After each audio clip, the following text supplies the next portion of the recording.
नमस्कार. मी ॲस्ट्रोस्मिता गिरी. आज आपण पाहणार आहोत तुळशीची विविध रूपं आणि त्यांचे उपयोग. आता तुळशी ही प्रत्येक घरामध्ये असते पहा, आणि आपल्याकडे त्याला अतिशय धार्मिक महत्त्व आहे. श्रीकृष्णाला तुळस आवडते, विठ्ठलाला तुळस आवडते, विष्णूला तुळस आवडते. म्हणजे विष्णूची जी जी रूपं आपण अ, पूजा करतो, अर्चना करतो, त्या सगळ्या रूपांना तुळस ही अतिशय प्रिय आहे. आता तुळस ही दोन प्रकारची असते, एक कृष्ण तुळस आणि एक राम तुळस. कृष्ण तुळस आणि राम तुळस. आता याच्यामध्ये काय फरक आहे? राम तुळस ही हिरवीगार असते, त्याच्यामुळे औषधं करण्यासाठी या राम तुळशीचा जास्त वापर करतात. पण औषधी गुणधर्म हे कृष्ण तुळशीमध्ये जास्त प्रमाणात असतात. आणि कृष्ण तुळशीतल्या या अर्कामुळे आणि रसामुळे आपलं आरोग्य अतिशय चांगलं राहतं, पचनशक्ती विकसित होते, आणि ज्या काही व्याधी असतात की इंटेस्टाईनमध्ये, त्या सगळ्या या तुळशीच्या काढ्याने दूर होतात. तर असा हा औषधी तुळशीचा काढा तुळशीपासून बनवतात, कृष्ण तुळस आणि राम तुळस यापासून.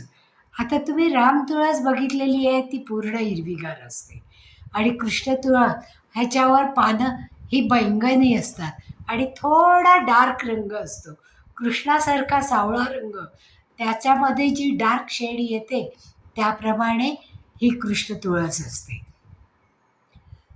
तुळशीला आपण जेव्हा आरोग्याचं झाड म्हणतो, कारण तुळस ही 24 तास ऑक्सिजन सोडते, आणि आपण प्रत्येकजण तुळशीचं रोप हे घरामध्ये ठेवतो, कारण तुळशीने आपलं सौभाग्य वाढतं, तुळशीने समृद्धी येते, घरातली निगेटिव्हिटी दूर होते, म्हणून आपण तुळशीचं रोप लावतो.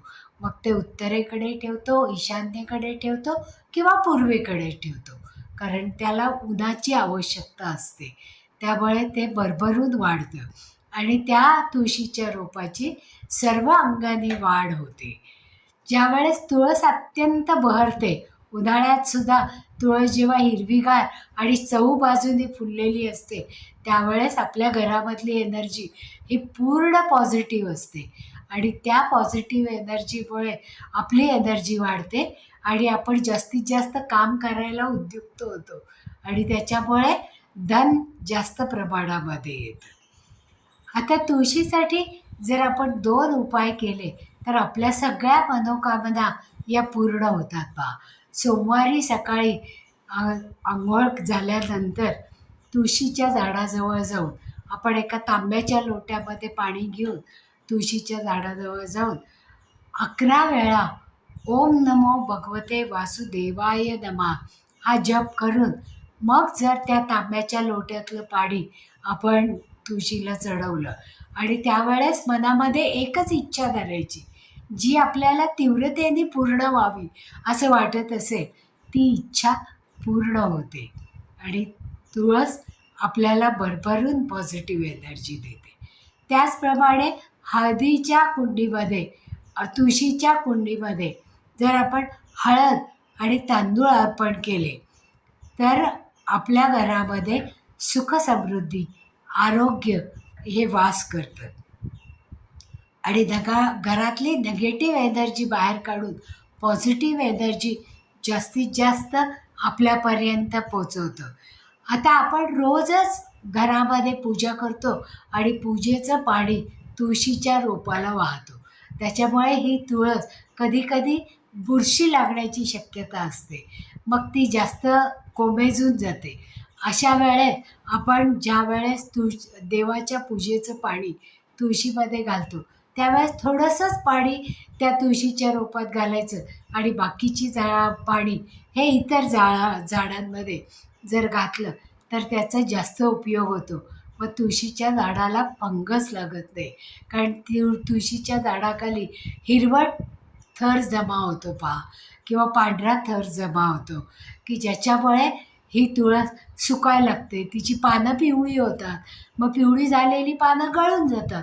मग अशा वेळेत ती पिवळी पानं तर बाहेर काढायचीच तुळशीच्या बाजूला नीट खडून ती कोरडी करायची आणि त्याच्यामध्ये एक चमचाभर चहाची पावडर आपल्या सगळ्यांच्या घरामध्ये असते पहा, ती चहाची पावडर जर घातली तर हे झाड पुन्हा जोमाने बहरतं.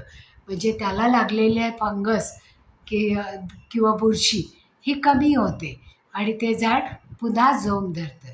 आता ते झाड जास्तीत जास्त वाढावं आणि जास्त हिरवंगार दिसावं म्हणून घरच्या घरी जर आपण एखादा स्प्रे बनवला, म्हणजे मोहरी घ्यायची, मोहरी ही आपल्या घरी असते, मग ती मोहरी एक चमचाभर मोहरी घेऊन ती मिक्सरमध्ये फिरवून 1 लिटर पाण्यामध्ये ती मोहरी भिजवून ठेवायची, रात्रभर भिजवून ठेवायची.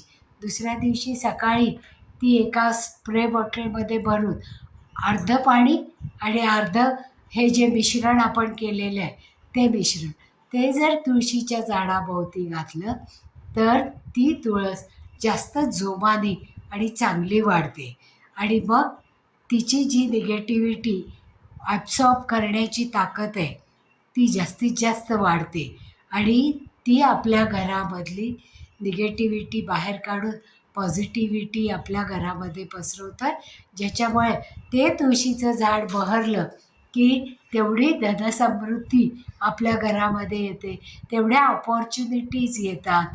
म्हणून तुळस ही नेहमी हिरवीगार आणि बहरलेलीच असायला पाहिजे. आता उन्हाळा आहे पहा, तिची काळजी घेण्यासाठी थोडा वेळ तिच्यावर सावली पडली पाहिजे, अशा तऱ्हेने आपण तिला झाकून ठेवलं पाहिजे, कारण उन्हाळ्याचे हे दिवस जास्त तीव्र ऊन असतं. चहाची पत्ती आपण ज्या वेळेस या तुळशीमध्ये घालतो त्यावेळेस नायट्रोजन जास्त वाढतं आणि ते नायट्रोजन तुळशीच्या झाडाने ॲब्सॉर्ब केल्यामुळे 24 तास ऑक्सिजन सोडायला ती प्रेरित होते आणि ती जास्तीत जास्त ऑक्सिजन सोडते. म्हणून अशी ही तुळस नेहमीच हिरवीगार आणि बहरलेली असायला पाहिजे. ज्यावेळेस आपली तुळस काहीही कारण नसताना कोमेजते किंवा तिची पिवळी पानं ही पिवळी पडायला लागतात, त्यावेळेस समजायचं की आपल्या घरातली पॉझिटिव्हिटी ही कमी झालेली आहे, मग ती वाढवणं गरजेचं आहे. 15 दिवसानंतर सगळ्या तुळशींना मंजिऱ्या यायला लागतात पहा, आणि या मंजिऱ्या वाढवण्यासाठी तुळशीची पानाची एनर्जी जास्तीत जास्त त्या मंजिऱ्यांमध्ये, कारण तिथे बिया फॉर्म होतात त्याच्यामध्ये जाते. अशा वेळेत तुळशीवर आलेल्या मंजिऱ्या लगेच खुडून घ्याव्या की ज्याच्यामुळे ते बीजारोपण थांबेल आणि जी ऊर्जा ते बीज वाढवण्यासाठी लागेल तीच ऊर्जा ती पानं सकस बनवण्यासाठी, म्हणजे तुळस ही बहरण्यासाठी जास्तीत जास्त उपाय होतो. म्हणून अशा या पद्धतीने आपण जर तुळशीची काळजी घेतली तर तुळस 12ही महिने हिरवीगार आणि बहरलेली राहते, ज्याच्यामुळे आपल्या घरातली एनर्जी ही सस्टेन होते, म्हणजे पॉझिटिव्ह एनर्जी ही सतत वाढत राहते आणि ऑक्सिजनचा जास्तीत जास्त पुरवठा आपल्याला या तुळशीमुळे होतो.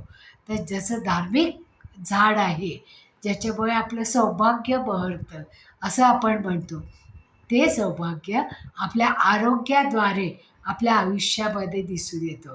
म्हणून असं हे तुळशीच्या झाडाची आपण नेहमीच काळजी घेतली पाहिजे आणि आपल्या घरोघरी असणाऱ्या तुळशीमातेला जास्तीत जास्त जपलं पाहिजे, ज्याच्यामुळे तिच्या पानांचा अर्क काढून आपण आपल्या आरोग्यासाठी किंवा तुळशीची नुसती पानं जरी खाल्ली तरी आपलं आरोग्य हे वाढतं. तर तुळशीला त्याच्यासाठी जास्तीत जास्त महत्त्व देणं गरजेचं आहे आणि तिची जपणूक करून ते झाड कशा पद्धतीने वाढेल आणि भरभराट होईल त्याची हे पाहिलं पाहिजे. जर एखादं मोठं संकट आपल्यावर येणार असेल तर तुळस ही सुकायला लागते, त्याला आपण सुकते किंवा मरून जाते असं नाही म्हणत, ती काशीला जाते असं म्हणतो. मग अशा वेळेस त्या झाडाच्या जे काशीला गेलेली तुळशीचं झाड असेल त्याच्या जर आपण 7-8 काड्या करून त्या कापसाच्या भोवती गुंडाळून त्याचा जर दिवा लावला तर ती पॉझिटिव्ह एनर्जी पुन्हा आपल्या घरामध्ये येते आणि नवीन तुळशीचं रोप आपण त्या कुंडीमध्ये लावू शकतो. तर ही माहिती आवडली असेल तर लाईक करा, सबस्क्राईबही करा आणि तुमच्या सगळ्या मित्रमैत्रिणींपर्यंत पोचवायची असेल तर शेअरही करा. तुम्हाला जर काही शंका असतील तर जरूर आमच्यापर्यंत मेसेज करा की जे आम्ही तुमच्या शंकांचं निरसन करू. धन्यवाद.